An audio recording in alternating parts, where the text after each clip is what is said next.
Hey, what's up? I'm right back. Y'all know it's Rudy. Hey, I told you this is the second part of a two-parter for today. It's June 28th. So we are talking about the Browns. As always, not a lot going on in terms of player personnel moves or even moves around the entire NFL. A little bit of off-field news, but nothing too crazy. Some extensions, the type of thing that usually happens around this time of year. But one thing or a situation I have been covering that I thought was extremely interesting was if the NFL was going to hold a 2026 NFL supplemental draft. The player that was going to be in the NFL supplemental draft was Brendan Sorsby, who played at Indiana. Not really played, was a backup, gambled on football more than he actually played. Did start for Cincinnati for a couple years, and then he signed an NIL deal in the transfer portal to go to Texas Tech, which he'll keep that money. But he will never play for Texas Tech because the NCAA found him to be ineligible and banned him for life.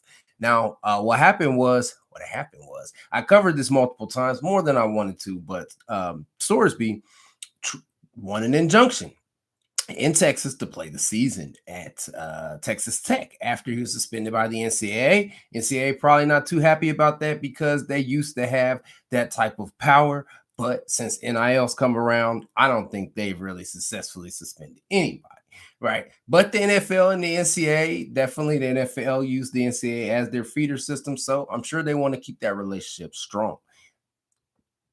What happened is that Texas Tech's opponents, like the other Big 12 schools and even other schools outside of the Big 12, said that if you allow and bring back Sorsby, allow him to start this year after the NCAA declared him ineligible, and he's bet 50,000, 90,000, 100,000, made placed hundreds of thousands of bets, lots of bets.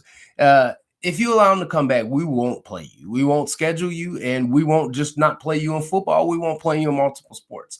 That made it so he wanted to make himself eligible for the supplemental draft. Here's something from Ian Rappaport that came out earlier this week and why we will not have the NFL supplemental draft this year. You can't have nice things, Brendan Sorsby.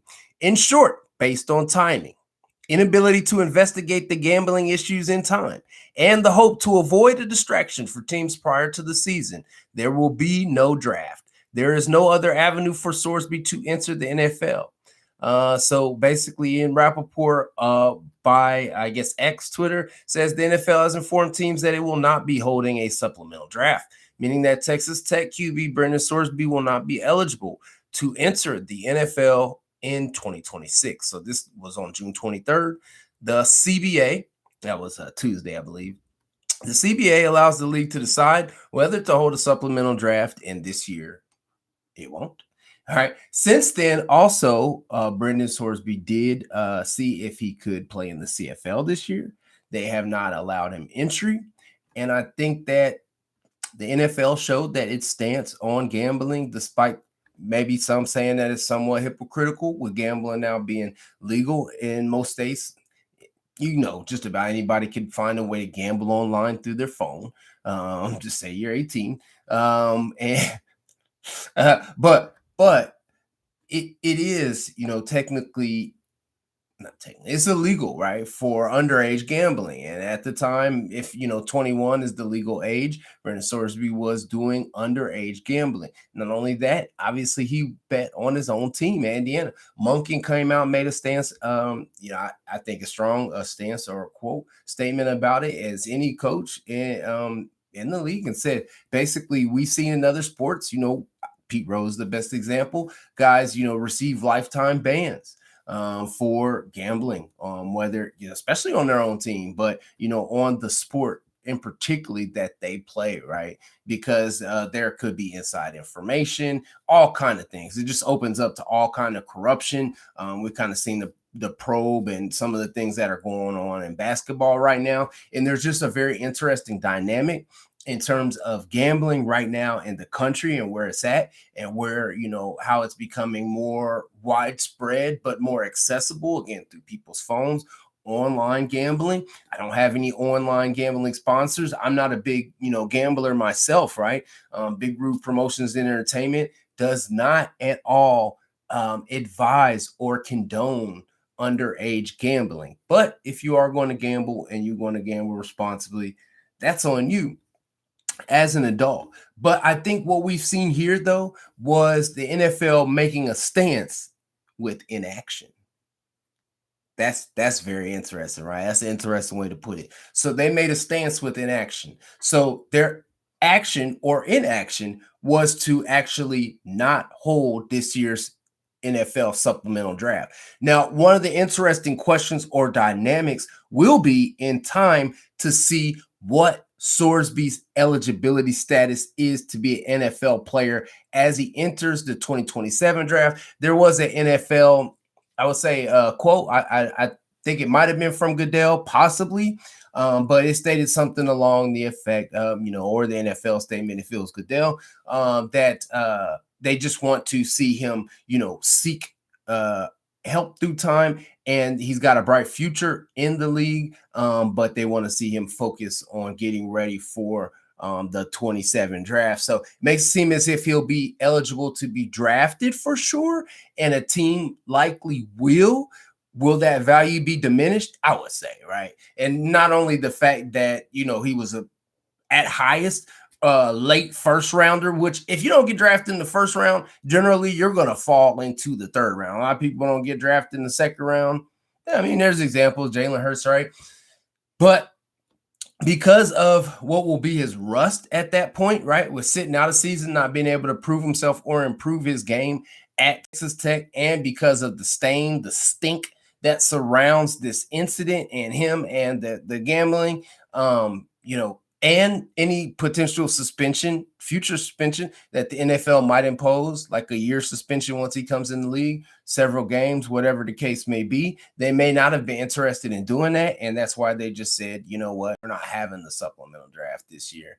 I think there's a lot of precedence that this could make, because this won't be the last guy who I would say deals with this type of issue. There was an example a few years ago, Keyshawn Boutte out of LSU. Now, I think that he came into the league with a little less fanfare, right? Not playing the quarterback position. And there wasn't a suspension. There was also the example of Calvin Ridley, who was currently in the league. One of the things that is the case, right, is that if Brendan Sorsby were already in the league, this would be something that he would have the players union that would be able to to back him based off the CBA, and at least petition on his behalf, right? But because he wasn't necessarily part of the league, that's not the case. Now, there is an interesting dynamic that Sorsby's legal team said this was a violation of his rights not holding the supplemental draft. So there is, and they probably won't, but there is the small outside possibility that Sorsby's representation could sue the league, but that doesn't really ever work out well for anybody. Look at, John Gruden, Flores, who is actually still employed by the league, and then Kaepernick.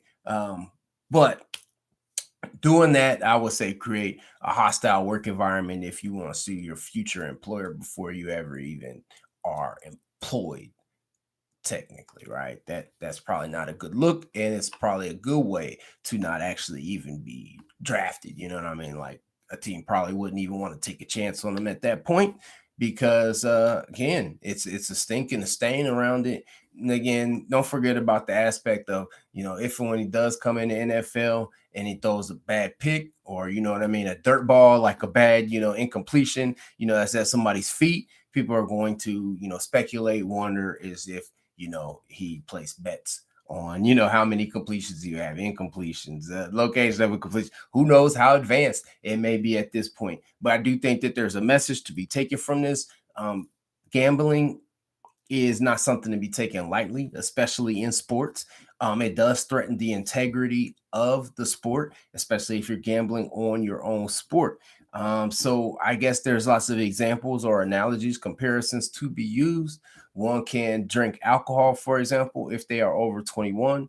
But if you are, underage drinking and something comes about it, for example, you're drinking and driving, especially underage, then you have not used that vice, that thing that is legal for those over 21 properly. Or even if you are over 21 and you abuse or misuse that thing, you will face repercussions. Now, the thing that I like that happened here, as a basically on the back end, is it seemed like Sorsby, even with putting himself in treatment, was trying to eschew the punishment lobby given by the NCAA. Now, in the past, I would say like Terrell Pryor type things, the NCAA was kind of like jokish sometime in the penalties that they would impose upon the things that were received or the improper benefits that were supposed to have been had. But now with NIL being in place, I do think that the NCAA is ironic and funny that they had a strong case, and the penalty that they lobbied was then shot down by a local judge in an injunction. And it shows you the lack of really legislation power or power that the NCAA really has now, especially in the NIL environment, transfer portal, world that we live in right at this point. And the NCAA is almost like an afterthought. And once Brendan Sorsby got suspended for life by the NCAA, his lawyers like, oh no, what? Yeah, no, they don't do that. What? Yeah, okay, let's just we'll get a text, we'll get a Lubbock judge to be like, don't worry about that. So they gave him like a 2-game suspension or whatever, right? But the other teams, in this case in college, were the ones not allowing that, and they said that's malarkey, and not Mike. And they said, we're not ever going to play you in girls volleyball again. Men's softball. Yeah, we're not the wrestling. We will not wrestle against you guys.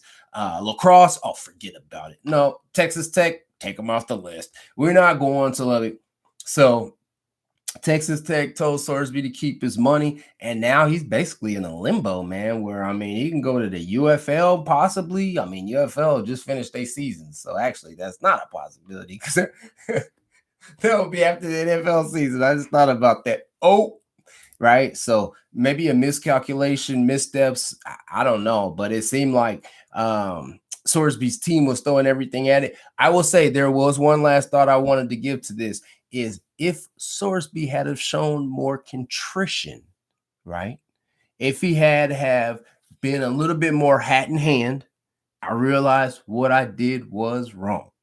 I realized that gambling is not only illegal for youth, but that's the cardinal sin. You cannot gamble on your own team. For that reason, I would like to make myself eligible for the supplemental draft, but I also, whatever additional action plan you have, X, Y, and Z, lay it out. Lay out some self-imposed penalties, right? Because you had to come hat in hand here, man. But I don't even think it would have mattered. The NFL had made a stance, and I think that their inaction was the right action here, and not allowing Sorsby to enter the league at this point through that avenue or through that ability to be able to enter the supplemental draft based off of being becoming ineligible for college after the NFL's draft that just passed in 2026. So, guys, that's the Sorsby saga. I think I summarized it pretty well, and kind of gave you guys the skinny of it, of why we're not having the NFL supplemental draft this year, why underage gambling is bad. It is illegal, and it should be seen as such, and it shouldn't be taken lightly, right? Because not only is it an addicting product, but it could be extremely harmful, not only to somebody financially, somebody's family, but also maybe their future career endeavors, as we potentially see in this case, right? So hopefully Sorsby gets not only the help that he needs, but finds his way into the right situation in the NFL, where he can kind of like the service, be all that he could be, right?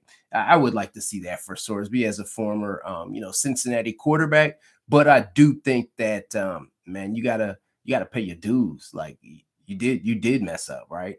And that doesn't mean that you just get to, pocket the NIL signing money. Basically, it just jumped to the NFL and then go, play that season in the NFL, because it came out, that you were, placing, you know, tens of thousands of dollars of bets or whatever online through someone else's phone. That's pretty crazy. And that's a lot. That's a lot, right? Let's say if it was one large bet or something, that'd be maybe a little bit of a different situation. But that's not what happened here at all, right? So I just want to end it with that, man, and just say that, I'll be back to you guys soon. I just definitely wanted to touch bases with y'all and let y'all know that I'm gonna keep bringing y'all the news, the Browns news, keep bringing you this good info, and I hope you really enjoy the show. Please like this video. Please like all the videos, like and subscribe.